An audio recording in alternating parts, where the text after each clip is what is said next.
हवाएं सरसराती क्यों हैं जनाब? क्यों ना इनकी सरसराहट पर कोई शिक आयद कर दी जाए। सबा मचलती क्यों है? क्यों ना उसकी सुबक रवि पर कोई ताजीर आयद कर दी जाए। दरिया बहते क्यों हैं? क्यों ना उनकी रवानी पर जबर का पुल बांध दिया जाए। ये कौन है जो बहते दरियाओं और बहकती हवाओं और सबाओं को काबू करना चाहते हैं? कभी ऐसा नहीं हुआ, अब कैसे होगा? मगर जुल्म के इंसाफ से, बातिल की हक से और झूठ की सच से हमेशा जिद रही है।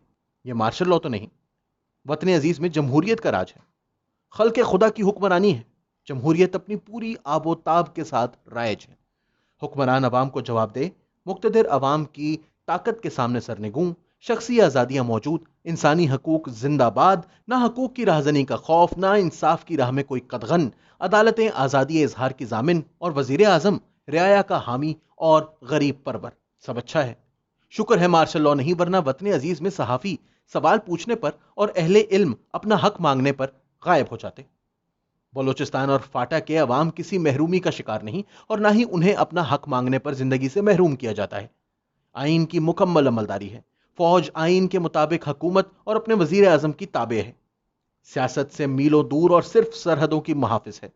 और इस कदर हुकूमती हुक्म की तामील करती है कि पूछे बिना कोई पॉलिसी नहीं बनाती और ना ही कश्मीर जैसी अहम पॉलिसी तब्दील करती है। सियासी, मुआशी और खारजा पॉलिसियां सिर्फ पार्लियामान में तरतीब पाती हैं, जहां वजीर आजम अवामी नुमाइंदों और मुंतखब पार्लियामान के सामने जवाबदेह हैं। हुकूमत और रियासत में जो हम आहंगी अब है, गुज़िश्ता 70 सालों में कभी ना थी। एक सफ़े पर एक सी तहरीर है, माफिया से ब्लैकमेल ना होने वाली हुकूमत और माफियाज के आगे घुटने ना टेकने वाली रियासत। अभी चंद दिन कबल ही रियासत के कहने पर हुकूमत ने एक मजहबी तंजीम पर धड़ल्ले से पाबंदी आयद कर दी है और अब अदालत में अपनी मर्जी से उन्हें परफॉर्म करने की इजाजत अगर देगी तो कोई रोक टोक नहीं। आखिर आजादी इजहार और इज्तिमा का हक उन्हें आईने पाकिस्तान ने दिया है। शुक्र है कि मार्शल लॉ नहीं। मीडिया मुकम्मल आजाद है। हजारों अखबारात और जराइद छपते हैं, 100 से ज्यादा टीवी चैनल्स हैं, कई वेबसाइट्स हैं, यूट्यूब चैनलों की बहुतात है, गज गज लंबी जुबानों वाले एंकर और लंबी लंबी खबरें छापने वाले सहाफी मौजूद हैं। इस कदर आजादी है कि अब सहाफी मीडिया मालिकान खुद पाबंदियां लगवाना चाहते हैं। अभी हाल ही में सीनियर एंकर और सहाफी हामिद मीर ने अपना प्रोग्राम कैपिटल टॉक खुद बंद कर दिया कि मुझे इस कदर आजादी ना दे कि मैं भूल जाऊं कि मैं कहां हूं। मीडिया मालिकान खुद एक अथॉरिटी का मुतालबा कर रहे हैं, जबकि यूट्यूब और सोशल मीडिया की आजादी ने तमाम दुनिया को परेशान कर दिया है कि अगर इतनी आजादी पाकिस्तान में यूट्यूबर्स को हासिल हो गई तो कहीं रूस और चीन खाइफ ना हो जाए। शुक्र है कि पाकिस्तान में मार्शल लॉ नहीं।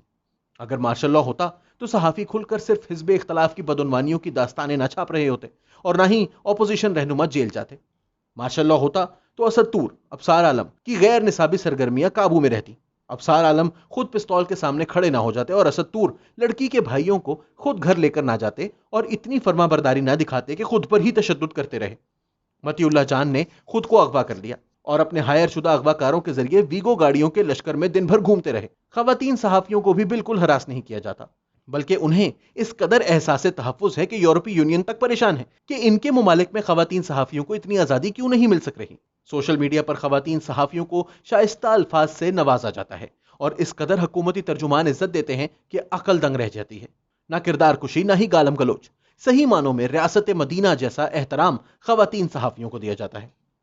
सियासी आजादियों का यह आलम है कि अपोजिशन की सबसे बड़ी जमात के सरबरा हुकूमत की आंखों में धूल झोंक कर बरतानिया रवाना हो गए और खुद ही मीडिया पर आने पर पाबंदी लगा दी। यही नहीं, उनकी जमात के साबिक वजीर खजाना इसहाक डार ने तो कौमी मीडिया पर अपने बयानात की बार बार की कवरेज की पैमरा से शिकायत कर दी। बहरहाल, जिस कदर आजादी हमें मिल गई है, हमें सोचना चाहिए कि इतनी आजादी का हम करेंगे क्या। शुक्र है मुल्क में मार्शल लॉ नहीं।